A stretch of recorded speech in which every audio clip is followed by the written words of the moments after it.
নমস্কার। আজকের টপিক হচ্ছে মিউচুয়াল ফান্ড। রিলেশনশিপেও কিন্তু মিউচুয়াল ফান্ড হয়। আর কীরকম, তার অনেকগুলো উদাহরণ আমাদের জীবনে আছে। ফান্ড বলতে আমরা কি বুঝি?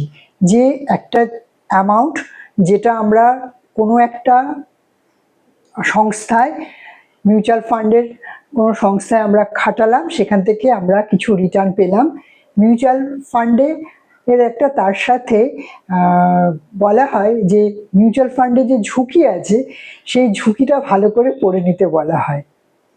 খুব মিষ্টি ব্যাপারটা, জানেন তো। আমার কাছে আমি যখনই কোনো মিউচুয়াল ফান্ডের অ্যাড হয় আমি দেখি, মন দিয়ে দেখি, খুব খুব মন দিয়ে দেখি। অনেক কিছু ধরুন লোভ দেখাচ্ছে, এই ওই সেই হ্যান ত্যান পাওয়া যাবে। হ্যাঁ, পুরো জীবনটা একদম দুর্দান্ত রূপে আর কি, অসম্ভব সুন্দর। মানে আর কোনো টেনশন নেই, যা আছে টাকা পয়সা সব মিউচুয়াল ফান্ডে লাগিয়ে দাও। হ্যাঁ, সেখান থেকে একদম প্রচুর কিছু আসবে রিফান্ড, যাতে জীবন হচ্ছে ঝিঙা লালা।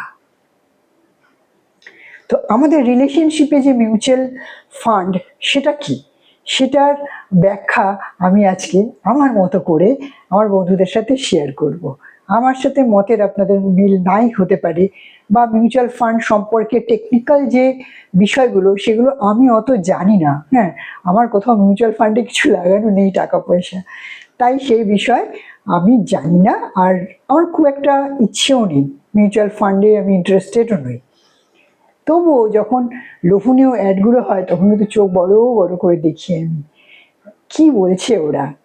অনেক বড় বড় তারকা স্টার যারা মিউচুয়াল ফান্ডের অ্যাড দেয়, ক্রিকেটার, অভিনেতা, অভিনেত্রী, তাদের জীবনের যা টাকা পয়সা রোজগার করে মিউচুয়াল ফান্ডে লাগাবে এবং প্রচুর সেখান থেকে রিটার্ন পাবে, এইরকম সব ব্যাপার স্যাপার। আর কোনো চিন্তা নেই, মানে জীবন একদম নিশ্চিন্ত। কিন্তু রিলেশনশিপেও যে মিউচুয়াল ব্যাপারটা আছে সেটা কি? মিউচুয়ালি আন্ডারস্ট্যান্ডিং করে মানুষ সারা জীবন সংসার করে। মিউচুয়াল আন্ডারস্ট্যান্ডিং হয়, বাবা মার সাথে ছেলেপুলের কোনো ঝুট ঝামেলায় জড়াবে না। মিউচুয়াল আন্ডারস্ট্যান্ডিং হয় প্রেমিক প্রেমিকার মধ্যে। রিলেশনশিপে কিন্তু প্রচুর মিউচুয়াল ব্যাপার ট্যাপার থাকে। মিউচুয়ালি না থাকলে দুটো মানুষ পাশাপাশি থাকতে পারবে না। হাজব্যান্ড ওয়াইফের তো প্রচুর এরকম ঘটনা আছে, যারা মিউচুয়ালি আন্ডারস্ট্যান্ডিং আছে বলেই তারা থাকতে পারছে, অনেক অপছন্দের বিষয়গুলো থাকা সত্ত্বেও। ব্যাপারটা খুব একটা খারাপ না, কিন্তু এই যে ঝুঁকিপূর্ণ। যদি সঠিকভাবে আমরা আমাদের রিলেশনশিপে মিউচুয়াল ব্যাপারগুলোকে মিউচুয়াল ফান্ডে ঠিকঠাক মতো না ইনভেস্ট করতে পারি, তাহলে কিন্তু ব্যাপারটা খুব ঝুঁকিপূর্ণ। সেই ঝুঁকিপূর্ণটা ছোট্ট ছোট্ট করে লেখা থাকে, যে ভালো করে পুরো জিনিসটা পড়ে নেবেন কি কি বিষয়ে ঝুঁকি আছে। এবার সম্পর্কের ক্ষেত্রে তো এই ব্যাপারটা ওইভাবে হয় না, সব কিছু পড়া যায় না। সেটা জীবনে চলতে চলতে এগোতে এগোতে আমরা বুঝতে পারি যে এইটা আমাদের, এই ব্যাপারটা আমাদের সমঝোতা করতে হবে, এই ব্যাপারটা আমাদের মিউচুয়ালি আলোচনা করে চলতে হবে, বা মিউচুয়ালি আন্ডারস্ট্যান্ডিংয়ের মধ্যে দিয়ে আমাদের জীবনটা কাটাতে হবে। মিউচুয়ালি ডিভোর্স হয়, দুজন দুজনের সাথে থাকবে না। হ্যাঁ, কেননা সেই ফান্ডটা ঝুঁকিপূর্ণ হয়ে গেছে, সেই ব্যাপারে আর দুজন আর এগোতে পারছে না, ওইখানে ওইটাকে ক্লোজ করা। এই যে মিউচুয়াল ডিভোর্স, এটা হচ্ছে ঝুঁকিপূর্ণ একটা ইনভেস্টমেন্ট হয়ে গিয়েছিল সেই বিবাহটা, তাই ওটাকে স্টপ করে দেওয়া হলো।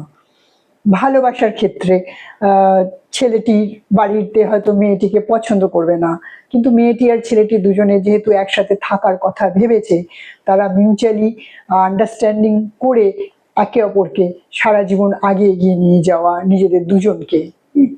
এরকম অসংখ্য অসংখ্য উদাহরণ আছে। আমি ছোট্ট ছোট্ট বিষয়গুলো নিয়ে বললাম। যদি ভালো লাগে আমার এই ভিডিওটা, একটা লাইক করবেন, যদি পারেন তো শেয়ার করবেন, আর কিছু কমেন্ট অবশ্যই করবেন। আরও একটা কথা শেষে বলি আমি, যে আমি কিন্তু এই মিউচুয়াল ফান্ডের যে টেকনিক্যাল যেটা টাকা পয়সা লাগিয়ে আগে বাড়া, এই ব্যাপারে আমি খুব অনভিজ্ঞ। তাই যদি ছোটোখাটো ভুলচুক হয়ে যায় কথার মাঝখানে, নিজ গুণে ক্ষমা করে নেবেন। আজকে এখানেই শেষ করছি। আবার একটা অন্য ভিডিও নিয়ে আবার আসবো। ভালো থাকবেন। নমস্কার।